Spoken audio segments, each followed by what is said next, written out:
Assalamualaikum warahmatullahi wabarakatuh. Halo Sobat Semawa TV, kembali lagi bersama saya Widya Titi Nur Alia di acara Morning Motivation. Kali ini kita kedatangan narasumber yang sangat inspiratif, dan kebetulan beliau ini merupakan salah satu guru di SMA Negeri 2 Padalarang ya Bu. Ada Ibu Ruli. Halo Ibu. Halo. Selamat siang. Apa kabarnya? Alhamdulillah baik. Baik, walaupun kondisi pandemi seperti ini, tapi kita harus tetap produktif ya Bu. Iya betul. Jadi kita akan membahas tentang hati-hati. Hati-hati di sini dalam banyak artian ya Bu. Hati-hati dalam berperilaku, bertutur kata seperti itu. Tapi di sini kita akan lebih mendalami ke berperilaku. Ya, betul. Baik. Melihat dari perilaku anak zaman sekarang gitu, anak zaman now, yang memang kadang ada anak yang bisa dibilang kurang bisa tumpah-tumpah gitu Bu. Pendapat Ibu tentang anak seperti itu seperti apa? Untuk anak-anak remaja ya, memang ini remaja itu adalah masa di mana mereka sedang mencari jati diri. Pada dasarnya biasanya masa ini adalah masa di mana emosi banyak timbul. Gitu. Jadi lebih ke emosi, nafsu gitu yang dinomorsatukan. Sehingga kehati-hatian ini jarang mereka perhatikan. Nah, apalagi kalau mereka itu misalnya jauh dari agama, karena kehati-hatian ini sangat erat kaitannya dengan orang yang bertakwa.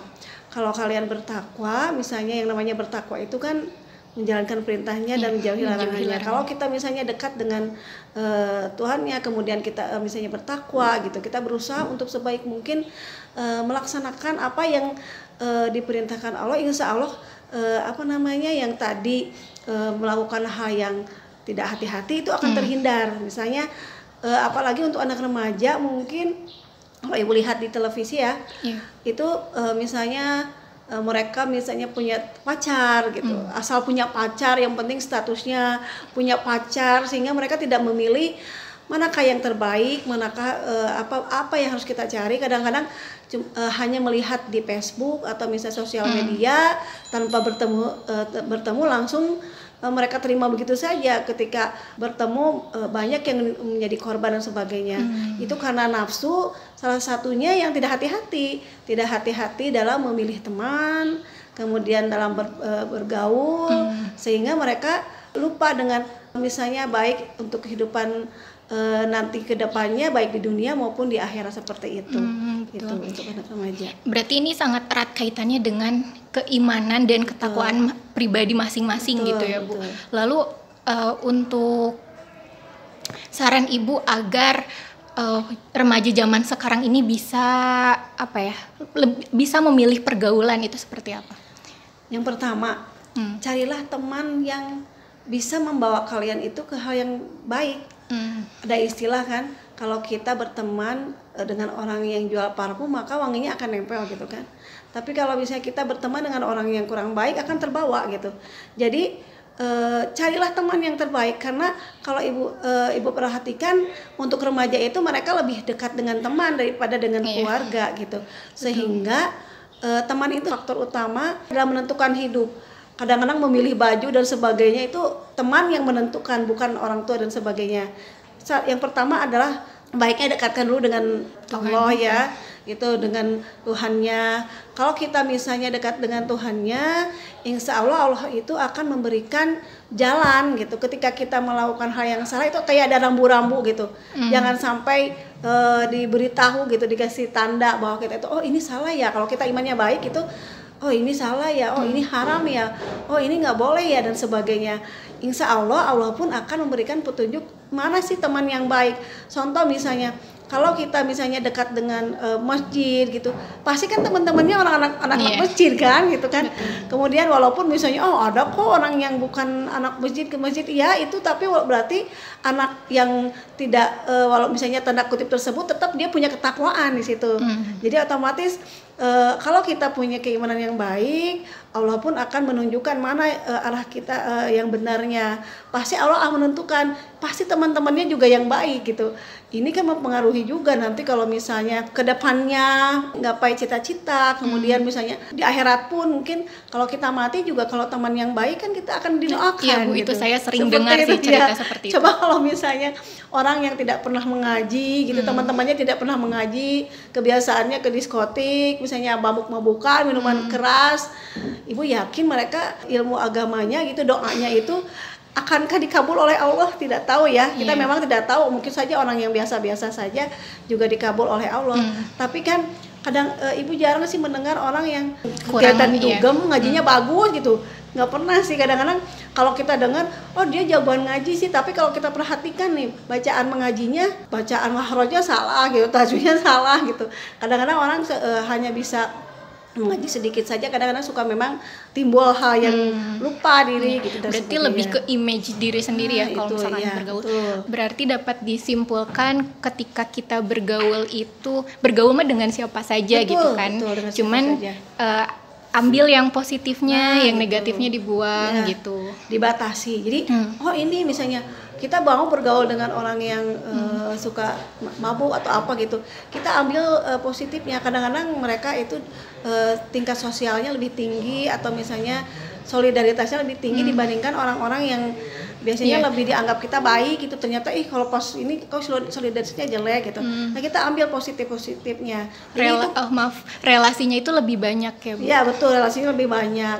Jadi kita akan kehati-hatian itu penting. Contoh misalnya ketika kita itu misalnya berteman dengan orang yang baik atau misalnya orang-orang yang ke arah yang positif, cara berbicara kita pun akan baik gitu kan. Nah, contoh kadang-kadang dengan teman kita ngomongnya kasar sekali. Kadang-kadang anak remaja itu lupa ketika berbicara dengan guru gitu. Jadi mereka itu saking dekatnya dengan guru, mereka lupa memilih kata yang baik dan bagaimana berperilaku yang baik terhadap guru. Walaupun sedekat apapun guru dengan mereka, itu sebetulnya ada batasan gitu. Tidak seperti dengan teman, itu harus ada batasan bagaimana berperilaku, bagaimana bersikap. Karena itu tadi mereka karena terlalu bebas, tidak berpikir untuk kehati-hatian, padahal kehati-hatian ini penting untuk tadi disampaikan baik untuk masa depan dia di dunia maupun di akhirat itu. Jadi harus bisa jangan menyamaratakan semua orang gitu ya, apalagi kepada guru gitu sebagai seorang pembimbing. Lalu ketika dalam pergaulan ini ada hubungannya nggak sih Bu dengan orang tua? Peranan orang tua gitu. Sangat, peranan orang tua sangat diperlukan. Kan ketika kita punya anak ya, misalnya Ibu punya anak nih. Ketika Ibu punya anak kemudian dia berteman, Ibu pasti akan memperhatikan temannya siapa sih nih gitu kan. Orang tua tuh perlu memantau gitu perkembangan anaknya, karena Allah kan memberikan anak kepada orang tua tersebut karena dia dipercaya bahwa dia itu bisa mendidik anak tersebut gitu. Nah, bagaimana amanah yang Allah berikan kepada orang tua tersebut, apakah dilaksanakan dengan baik atau dibiarkan begitu saja? Nanti kalau misalnya dia tidak melakukan dengan baik, awas, hati-hati buat orang tua juga. Nanti di akhirat jadi bumerang untuk dianya sendiri. Makanya harus hati-hati, itu diperhatikan ketika kita diamanahi seorang anak, mulai dari dia belajar, ketika dia membaca buku, ketika menggunakan HP, kemudian dia berteman, itu harus diperhatikan segala halnya. Karena ya tadi, nanti kalau misalnya terjadi hal-hal yang tidak diinginkan, jangan sampai setelah terjadi sesuatu hal baru orang tua repot, aduh kenapa anak saya seperti ini, seharusnya dari awal. Kebanyakan seperti itu seperti sih itu. Dan tidak jarang juga anak yang bisa dibilang bandel itu mereka pengaruh dari keluarga juga gitu. Iya betul. Itu kadang-kadang orang tuanya baik-baik ya, keluarganya baik-baik, tapi ya tadi teman sangat mempengaruhi. Ketika misalnya orang tua menganggap, kadang-kadang mungkin orang tuanya dengan kesibukan yang sangat banyak sehingga lupa untuk memperhatikan anaknya. Mereka lebih mencukupi dalam hal ekonomi, materi, padahal bukan itu saja. Karena apalagi zaman sekarang banyak mungkin mendengar dari televisi akhir zaman. Yang namanya akhir zaman itu banyak hal-hal yang harusnya kita itu lebih memperhatikan untuk kehidupan akhirat kita gitu. Apalagi untuk perempuan. Maaf ini melenceng sedikit. Katanya nanti dazal itu banyaknya nanti yang mempengaruhi perempuan gitu. Apalagi perempuan itu kan banyak nafsunya, misalnya ingin beli ini dan sebagainya dalam hal kegiatan dan sebagainya itu. Jadi harusnya gitu baik orang tua ataupun anak ini saling menguatkan, saling menyelamatkan diri nanti untuk kehidupan di akhirat. Terutama dari dunia hanya sebentar ya. Iya betul. Berarti ini komunikasi antara anak dengan orang tua juga harus banget gitu. Harus, pasti. Komunikasi itu sangat penting. Tapi walaupun anak remaja itu sepertinya sulit ya berbicara dengan orang tua gitu. Sepertinya mereka itu ketika orang tua mendekati, mereka berusaha untuk menghindar, seolah-olah orang tua itu sok ikut campur sekali sih, misalnya apa sih gitu. Apa yang dikatakan oleh orang tua dianggap seperti mengganggu kehidupannya, padahal sebaiknya ketika jadi seorang anak, dengarkan dulu apa yang mau disampaikan orang tua. Jangan belum apa-apa ketika datang ke kamar misalnya gitu. Kadang-kadang kan anak remaja sekarang apa sih gitu. Mungkin orang tua itu ingin berusaha mendekat, ingin bersilaturahmi, membuat hubungan yang baik, sehingga ya tadi salah satunya adalah untuk mengontrol anak tersebut. Karena nanti kalau anaknya bermasalah kan kembali ke orang tua gitu. Nah itu, jadi untuk anak remaja memang sifat tadi kehati-hatian itu memang diperlukan, baik dari orang tua, dari dirinya terutama yang melakukannya, yang beradaptasinya langsung dengan orang lain, itu sangat dalam segala hal. Kembali lagi ke topik awal, hati-hati ya Bu. Hati-hati di sini dalam banyak artian, terutamanya dalam berperilaku. Kita harus bisa memilih pergaulan. Berteman dengan siapa saja, tapi alangkah baiknya bisa meminimalisir gitu yang negatifnya, itu bisa disaring-saring seperti itu. Betul. Lalu peran orang tua juga sangat penting ya Bu dalam perkembangan anak, bisa dibilang seperti itu. Iya, sangat-sangat diperlukan sekali kehati-hatian, terutama untuk anak remaja tadi.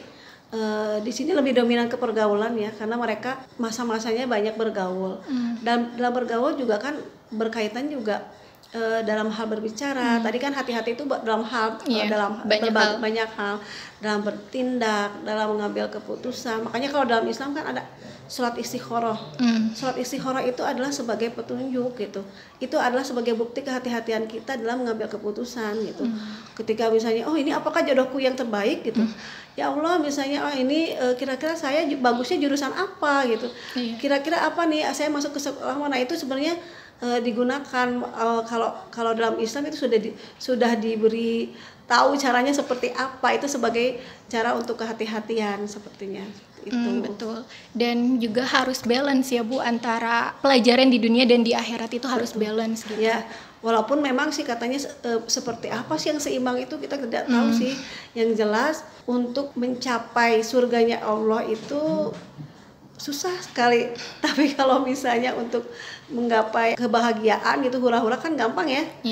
Gampang, hanya dengan uang berapa gitu bisa. Tapi orang kalau misalnya untuk masuk surga itu susahnya minta ampun. Nah itulah di sini remaja ibu sarankan untuk harus penuh hati-hati agar mereka juga selamat nanti, baik di masa depannya maupun di akhirat. Kemudian dan kehati-hatian ini nanti akan bermanfaat sekali untuk dia gitu, terutama dalam pergaulan, sehingga tidak ada yang tersinggung dengan ucapannya. Karena kan pribadi manusia itu sebetulnya ketika kita ingin dihargai orang lain, maka hargailah diri kamu sendiri. Makanya ketika kamu itu berbicara dengan orang lain, misalnya dalam emosi, di nafsu, kadang-kadang suka lupa ya itu berbicara seperti itu, sehingga menimbulkan nanti akibatnya adalah hal-hal kriminalitas dan sebagainya.